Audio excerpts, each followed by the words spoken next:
Yes, we're now recording. Okay, Kylie, go ahead. Okay. So I'm Kylie Crook, the Southeastern Museum Division Representative-elect, and I'm happy to be welcoming Sarah Egan and Kabir Singh.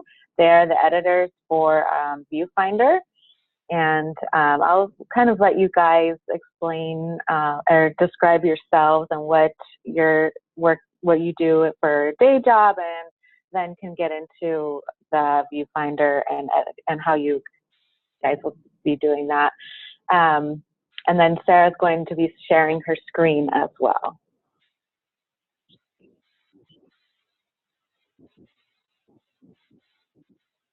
Okay, so Sarah, you can go ahead. I think Kabir was going to start us off by introducing Viewfinder. Oh, but I'm sorry. Go ahead, Kabir. Okay, I'm sorry about that. Great, and should we introduce ourselves briefly too? So I'll just start off by saying I'm Kabir Singh. I am currently at the Skirball Cultural Center in Los Angeles, but transitioning into a new role at the J. Paul Getty Museum. We have our third editor, who's unfortunately not able to join us today, is Kiana Hendrick, and she is at the Brooklyn Museum. And Sarah, if you want, or I can just say where you are. Sarah Egan is at the Isabella Stewart Gardner Museum in Boston, and was one of the founding editors of Viewfinder. So we are going to start us off by just showing you where to, in case for anyone who has not seen Viewfinder yet, either on the call right now with us or tuning into this in later on recorded, just how to find Viewfinder. So Viewfinder is published through Medium, and this is when you go to the main Viewfinder site, this is what you will be looking at. There's a guide bar at the top that gives you a brief introduction to Viewfinder, an experimental publication about museum education from the National Art Education Association's Museum Education Division. And so Viewfinder was launched in 2015 as a way to blend the rigor of an academic journal with the kind of speed of a blog. So you're looking at right now, there is our most recent issue. So for most issues, we have a letter from the three editors, as well as 3 articles, often essays, but we are open to different kinds of media. And so this is our most recent issue that was published in June. And you'll see the 3 articles written by either individual authors or teams of authors. Next, I want to just tell, as Sarah scrolls down and shows us some of the other most recent issues, I'll tell you a little bit about our focus on social justice. So starting with Viewfinder issue 5, which you're looking at right now, we turned our lens towards social justice and the intersection of social justice and museum education.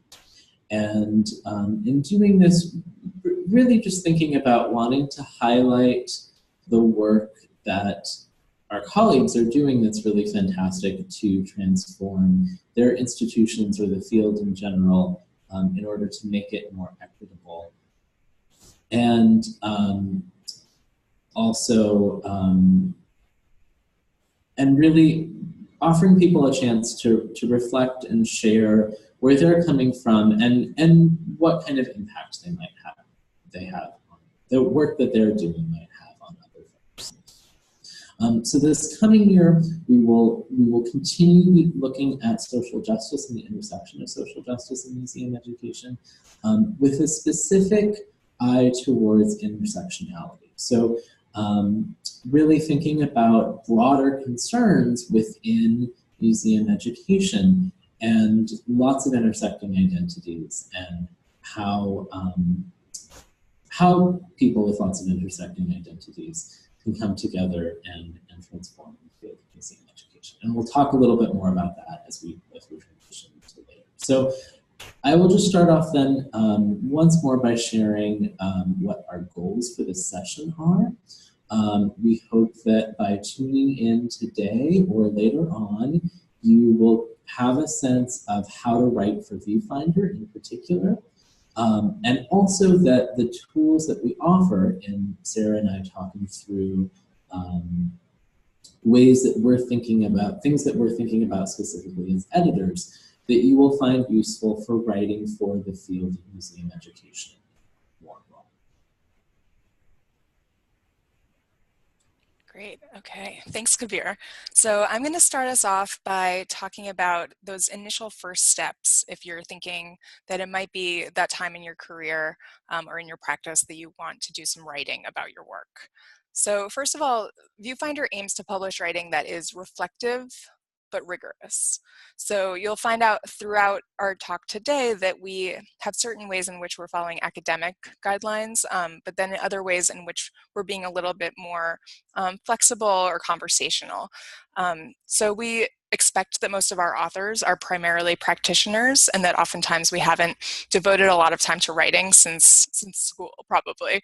So this is a muscle that we don't flex very often, but can be an incredibly rewarding one to sit back and reflect on your practice, on what you know, on what you've learned is extremely gratifying for you as a practitioner and as an author, but then also really helps the field move forward. So we hope there's something here for everyone, but we will encourage you to ask questions throughout as you're thinking about your own journey as a practitioner and as an author. So you've decided that you want to write about something. There's a topic that you feel really strongly about, or you've had an experience that you think is worth sharing. A couple of things to consider. First of all, is your experience something new that will contribute to the field? If you think about the other writings that are in museum education, whether it's a blog or a journal, do you have a new perspective that's different from what's already been published before? Is there a tone or an experience that you've had that really makes this something that's new, something that we can all learn from, right? You should also think about the moment in time. Is this the right moment for you to commit to writing a piece? Have you just finished a cycle of a program or an experience, or are you just starting something out? Is there something about this particular instance in time that's going to be really fruitful for you to take that time to reflect and to be really rigorous with yourself? But also thinking about time. Writing is a process. Writing for Viewfinder takes up a good chunk of hours over the course of a couple of months. So if you're thinking that you might want to write for Viewfinder, really look at your schedule over that quarter basically and think about, is this something that I can really devote myself to, of being in this headspace of writing, reflecting, revising, and is that something that's going to energize you or drain you? Right? We want our authors to be really excited about our work together and that we're all really bringing our full selves to this work. So also thinking about the moment when we're thinking of time, thinking about the moment in terms of the culture more broadly, is this going to be a piece that's really pertinent to what's happening in, let's say, 2018, or is this one of those kind of timeless pieces? And that'll really depend on how you pitch your idea and develop your ideas moving forward.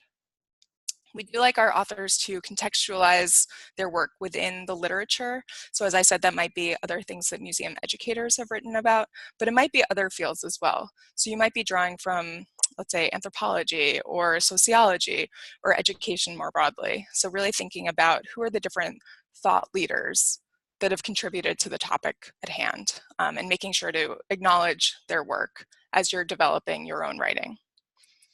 So, okay, so you've got something that's new that you want to add to the field. This is the right time, the right place. Viewfinder are your right people. So the next step is to develop your thesis. This is really important. This is, when I'm saying these muscles are not ones that we flex very often, oftentimes when we're working with authors, the thesis is the hardest piece to really nail down.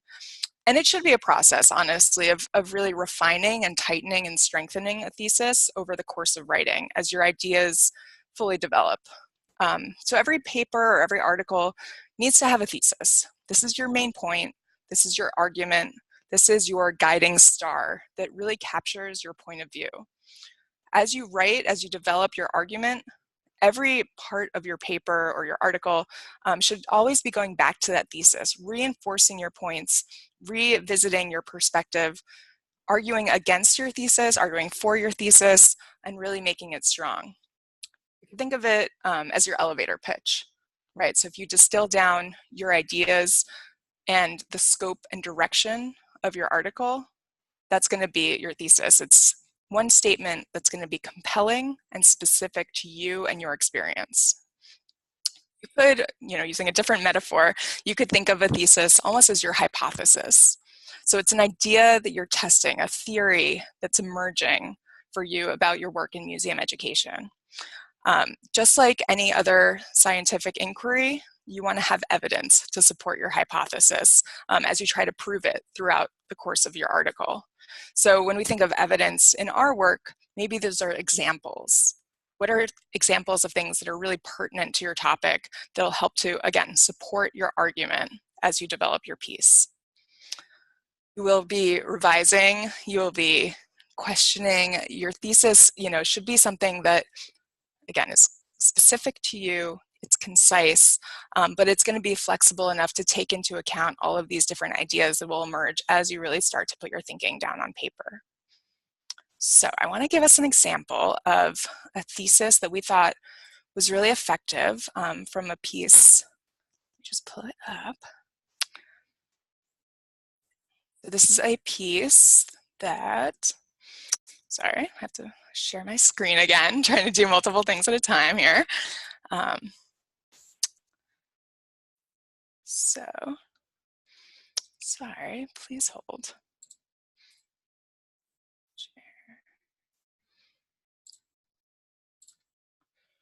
Oh, not that article. We've got lots of different Viewfinder articles that we want to share with you today.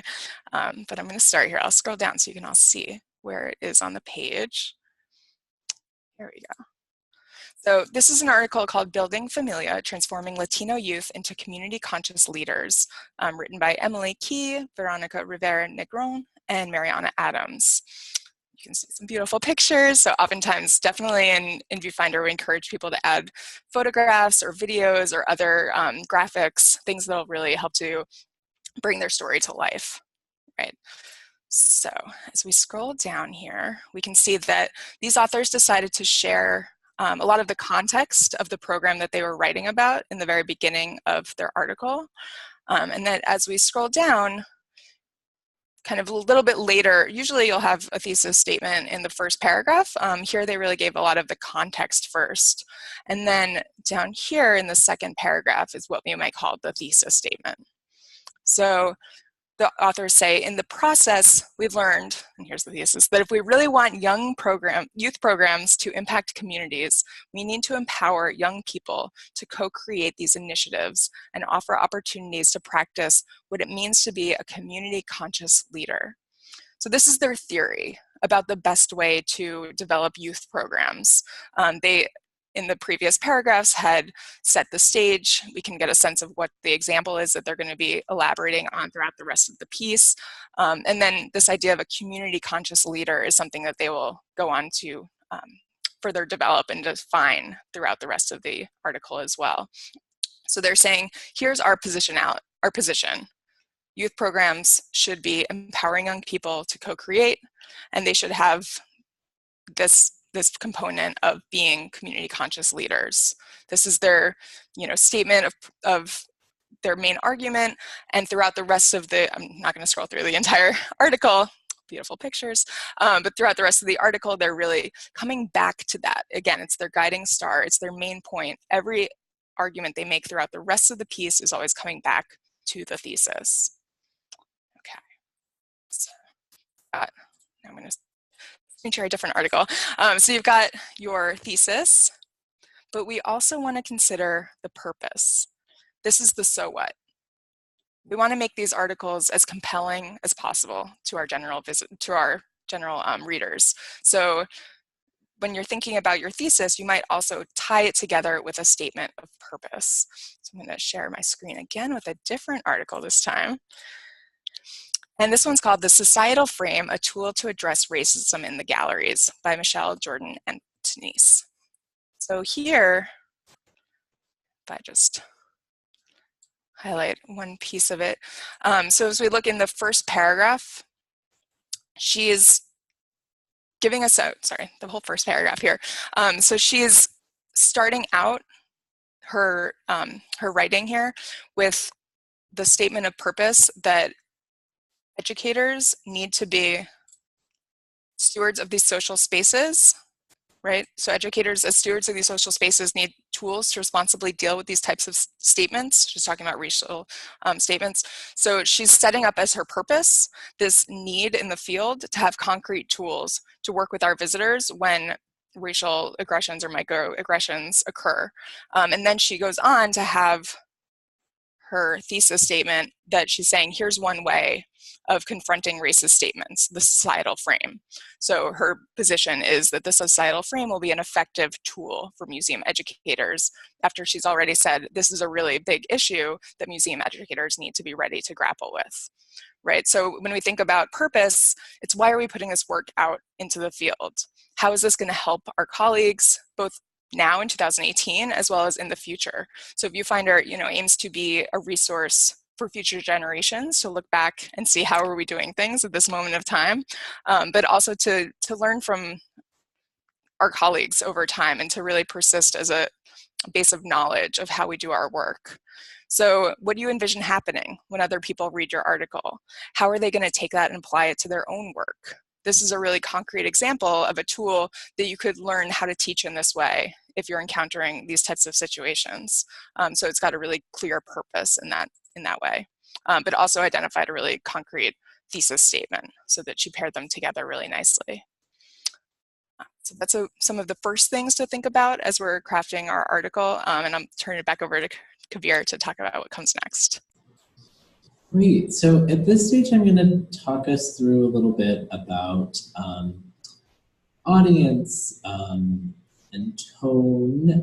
We'll start off by talking about audience, and I have another example to share. Thank you, Sarah, for handling the tech behind that.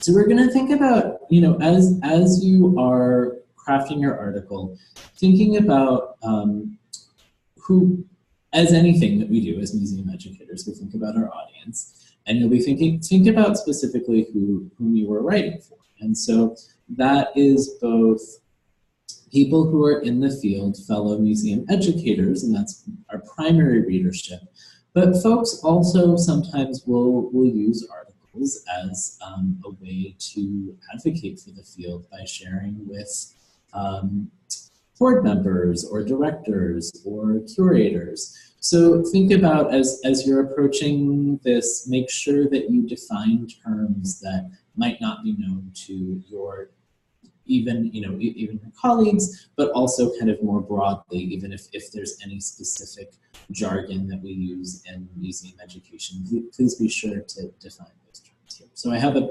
paragraph that I'll pull from this is from the Decolonize and Indigenize, a reflective dialogue between two colleagues at the Royal Ontario Museum in Toronto, Wendy Ng, who's the manager of learning, and Jeanette Kwayakshik, who is the Indigenous Outreach and Learning Coordinator. So if we could go down and just that paragraph right there, great.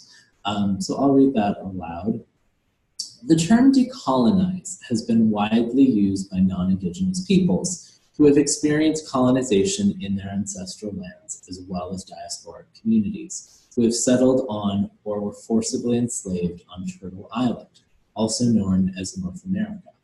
For example, Decolonized Brooklyn Museum has written an open letter in response to the museum's recent hiring decisions.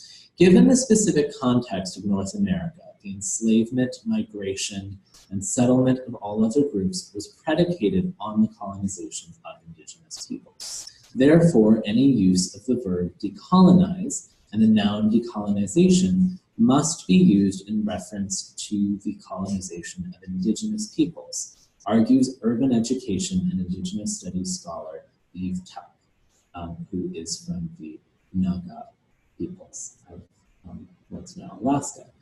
I'll point out just a couple things that could you bring that back actually? Sorry, Sarah. I'll point out just a couple things that they are doing there.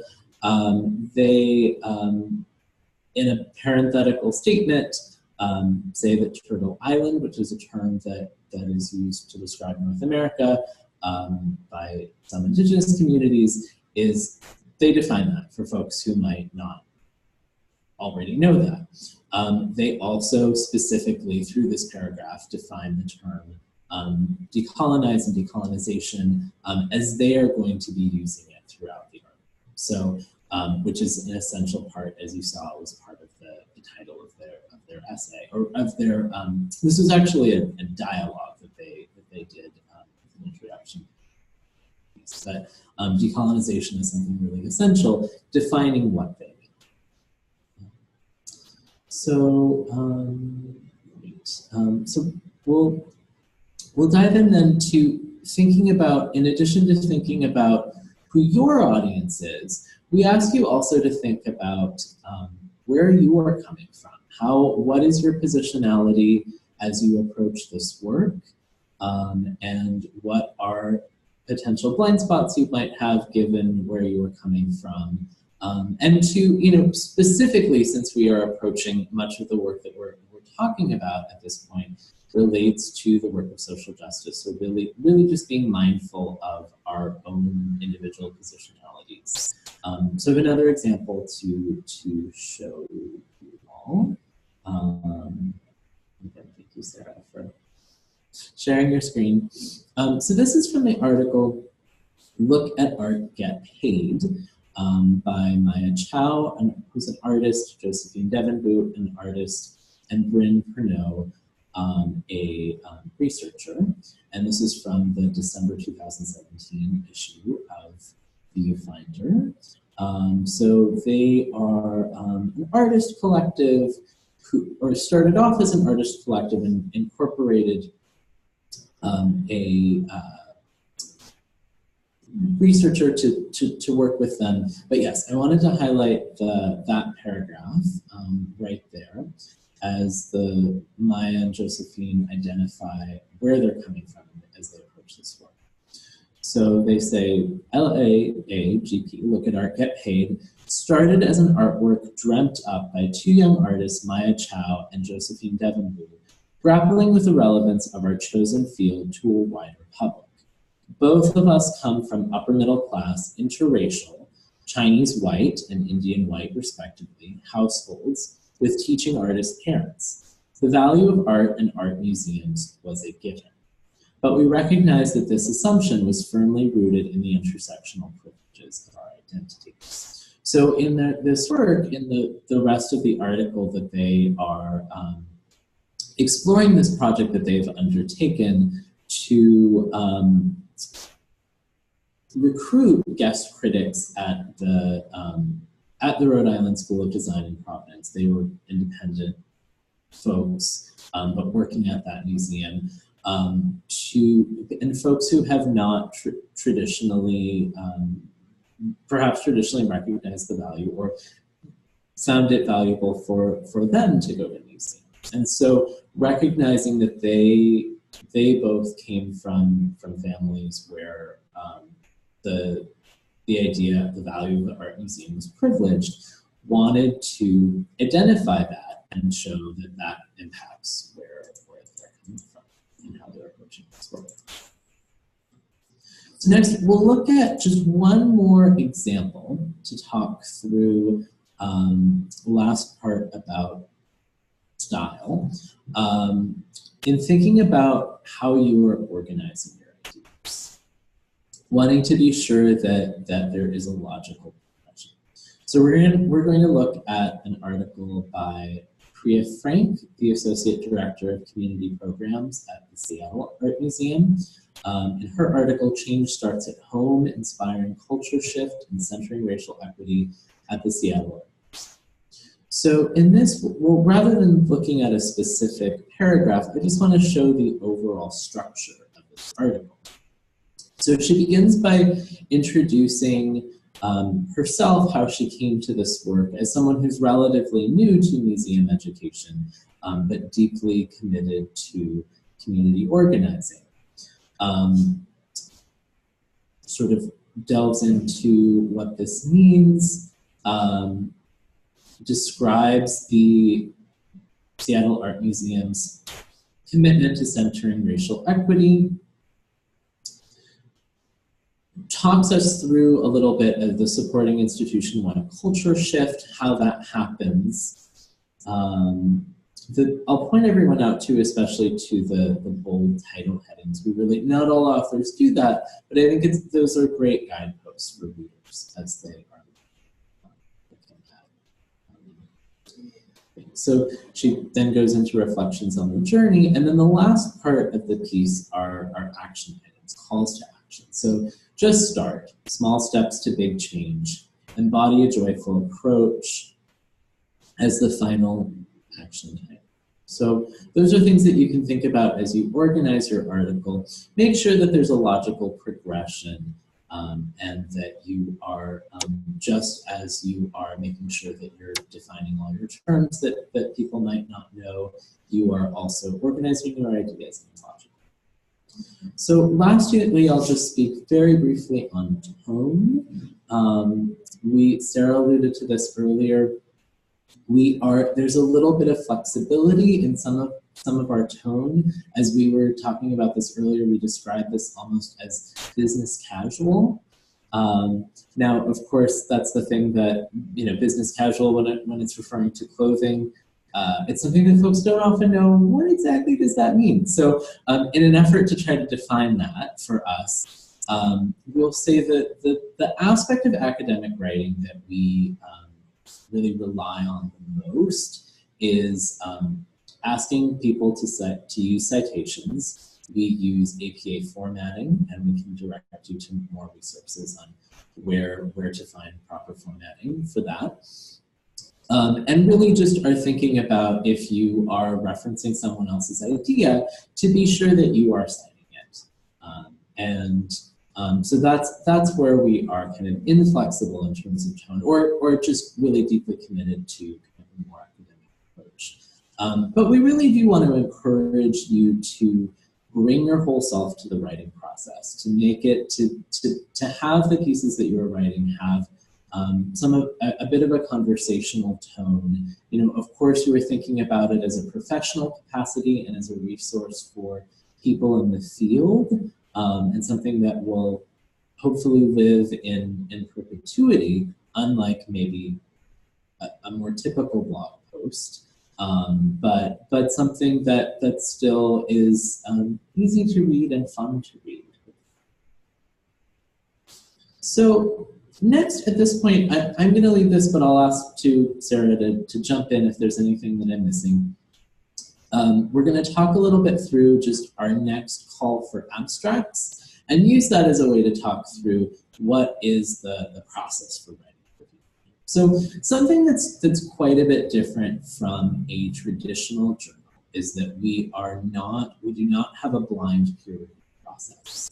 One of our goals in Viewfinder is to allow for the opportunity for folks to get to know each other across the field and across the country and internationally.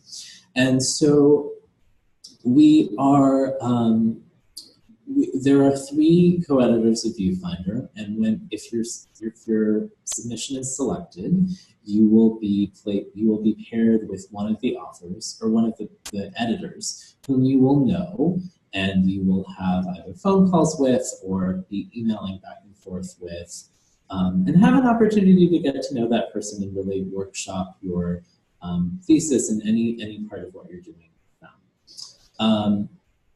So that's really key and quite a bit different. The timeline, as Sarah mentioned, it is a rather time-consuming to commit to either being a Viewfinder author or a Viewfinder editor. If that's something that you're thinking about, we will have openings in the next, in about a little less than a year from now. The beginning of next summer, you should look for opportunities to apply to be an editor if that's something that's of interest. So, Sarah, could you please share the call for abstracts? I'll just walk us through that a little bit. So this is there is a link that's available to this both on the NAEA Museum Education Facebook page, Twitter feed, and also Sarah just sent an email to the Talk at Museum Ed listserv earlier today. So you'll easily find the link to this Google form where you can submit your abstract. We are, so you include your email, your name, your institutional affiliation if you had one, not required, how long you've been a museum educator, and then we're really asking for a very short abstract. So 200 words max. Identify the purpose of your article for which audiences you are writing.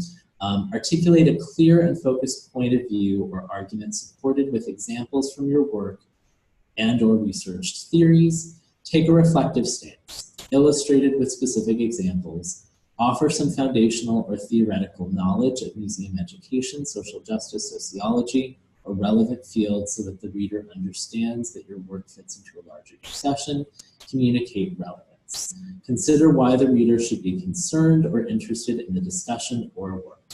It may be helpful to ask yourself what might be the impact and or consequences of this topic on the lives of educators and learners. So all those things should be in line with some of the things that Sarah and I both shared earlier on this call. So in addition to an abstract, we ask you to explicitly articulate your thesis so that you already have a preformed thesis. There still is the opportunity to refine that thesis, but we're hoping that articles that we accept already have, that there's already been a lot of thought given there. We ask for a brief outline, nothing too complicated, but just want to get a sense of how you're thinking about structuring your piece. We ask from you how you're thinking about your intended audience, and then very practically, 5 keywords or tags that we will include if your article is selected, once your article is posted on the Medium site. And that helps people across Medium, not just across Viewfinder, find your article and look at it. So I'll talk us a little bit through the process. So the call for abstracts right now is due, or has gone out. Abstracts are due October 5th. Between then and October 16th, the 3 of us editors will review all their submissions. Traditionally, or in the past, we generally accept about 20% of the submissions that we receive, and that has to do with space and resources often. We often get a lot of submissions that we would love to publish and love to work on with editors, but there isn't necessarily the space. Sometimes too, there is, we make decisions based on how well thematically an article will fit in a specific issue. So if we do hold on to all previous submissions, and we may reach back out to you to see if you're still interested in writing an article that you proposed previously. So just because your article, your abstract was not initially accepted doesn't mean that you will never hear from us again. Authors will generally have about a month to write their first drafts of articles. At that point, there will be, you'll have some kind of check-in either through Google Drive or over the phone with your author to receive feedback before submitting a second draft. You will then get feedback on a second editor, I probably said author, but you'll receive feedback from your second draft, also from your editor, and then there will be, and there's generally, at that stage, we tend to move kind of in a more of a 2-week period. So it's a little bit faster after the initial draft. We do ask that initial drafts all be ready to go. Ideally, there's, of course we understand that we'll be working with you to revise it and make it as strong as possible. But ideally, the initial draft that you are submitting to us has, you've thought through various kinks already and are, it could be publishable in the format that you're submitting. So then the final, between the second draft and the final draft, you have a chance to make edits. And then once you submit a final draft, there's kind of, at that point, we do line edits. And there's still an opportunity to make sure that things are as you want them to be. We make sure that authors always get a chance to approve the line edits finally before anything goes online. And then the issue goes online and we promote it, and lots of folks come and read it, which is great. So that's kind of the process. You will be working with an individual author, as I mentioned, but all three authors do read and give feedback at various points in the process. Sarah, did you want to jump? I said author. You'll be paired with an editor. I keep doing all that. the editors, yeah. We're coming from that editor stance. Yeah, so all the authors are paired with an editor that becomes like your writing buddy, your critical friend, let's say. But we do all read all of the submission, all of the articles before they go live. Great. Anything more to add into this section, Sarah? Yeah, well, just another component of thinking about your readership, your positionality, is also thinking about how your own institution is going to be reacting to your writing. So especially right now when we're focused on social justice, a lot of sensitive or vulnerable themes might emerge. So thinking about where you're working and the need or not to check in as the process goes along with your managers or with others on your team, just to create space for you to be honest and be transparent, but also not cross any lines. You know, we want to honor your work as best we can. Well, and then I would just like to share an appreciation actually for someone on this call, and hopefully you don't feel like you're, to put you on the spot, but for Dana Carlisle-Kletchka, I was very inspired by the speech that you gave at the 2015 NAEA in New Orleans when you were accepting your national award. Dana really called on folks throughout the field to write more and to contribute more, because there is really fantastic work that we are doing as practitioners and work that is not shared, mostly because of issues of time rather than a desire not to want to. So thank you, Dana, that really inspired me to write for the field and to join Viewfinder as an editor. Hear, hear. Definitely, thank you, Dana. Okay, so I think we've got some time now where we'd love to answer any questions that might be emerging either about writing more generally or about writing for Viewfinder specifically. And also, I see that we have a number of people on the call that have written for various publications. So if there's other tips or conversations around this topic that you'd like to get into, we can certainly do that as well.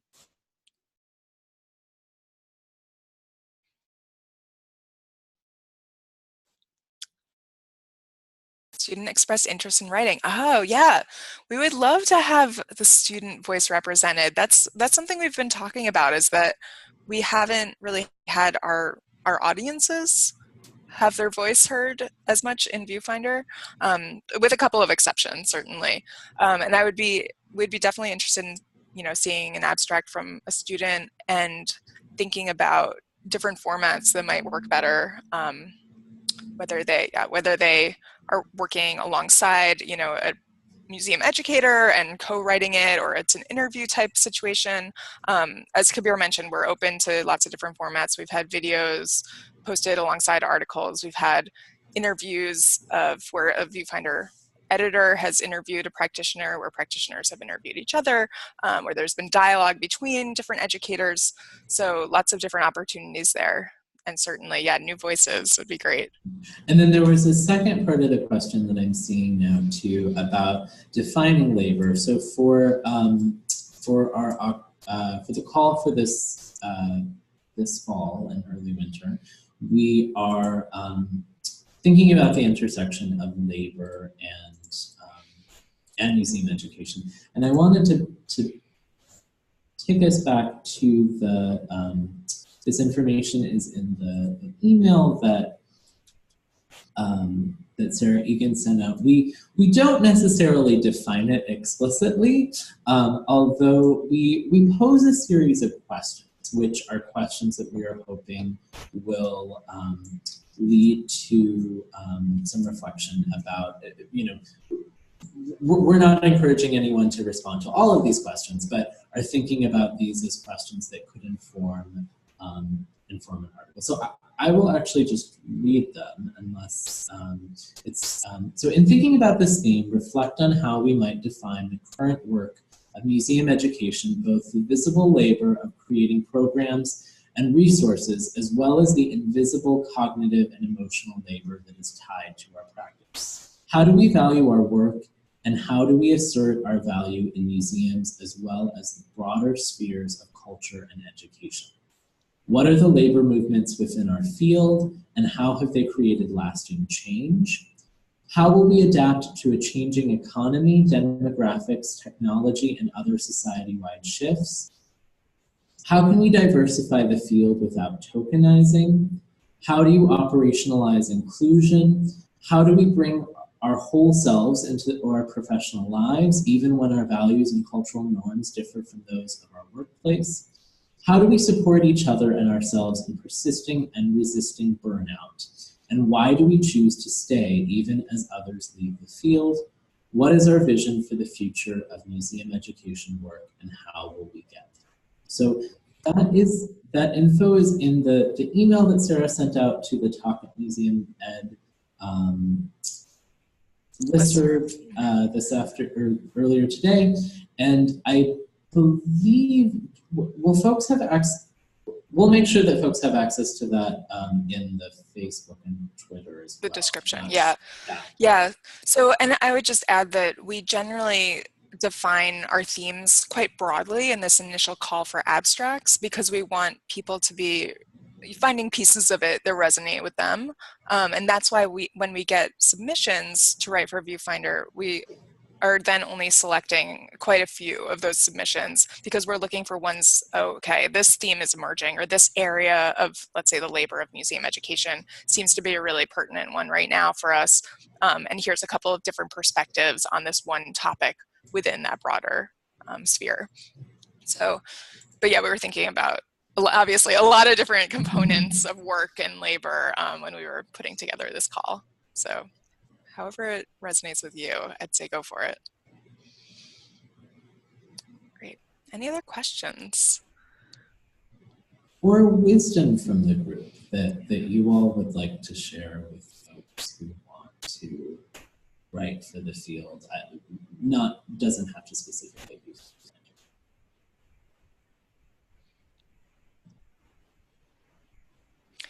I would also add, we're right now thinking about NAEA conference, pre-conference, lots of other regional and national conferences going on.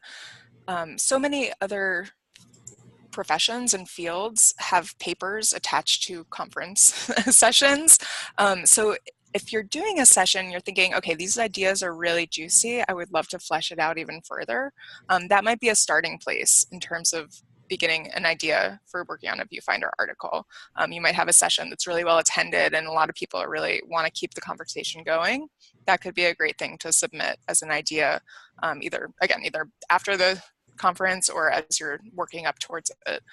So just thinking about also for your own, like how all these different components of sharing your work are intersecting with each other.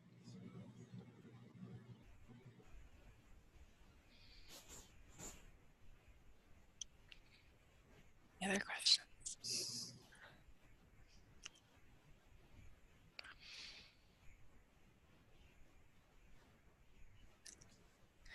If there's not other questions, I guess we can kind of move into that thinking about the next steps in terms of the NAEA and the division. But I do want to just take this opportunity to deeply and sincerely thank all of our readers but even more so all of the authors that have written for Viewfinder.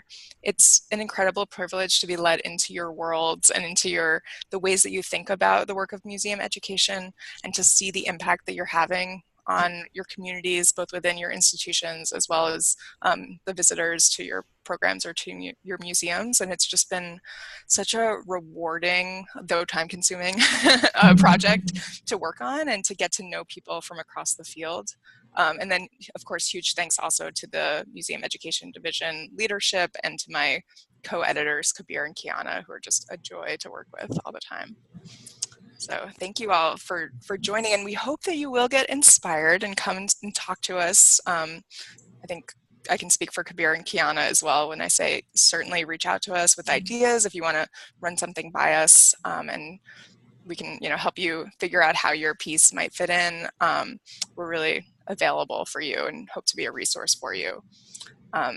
With that in mind, in terms of resources, we do have a plan to kind of take these ideas and put them into PDF form and attach it to the recording of this webinar so that it'll be easy to find kind of at a glance some of the things to consider when writing for Viewfinder, as well as the examples that we shared today.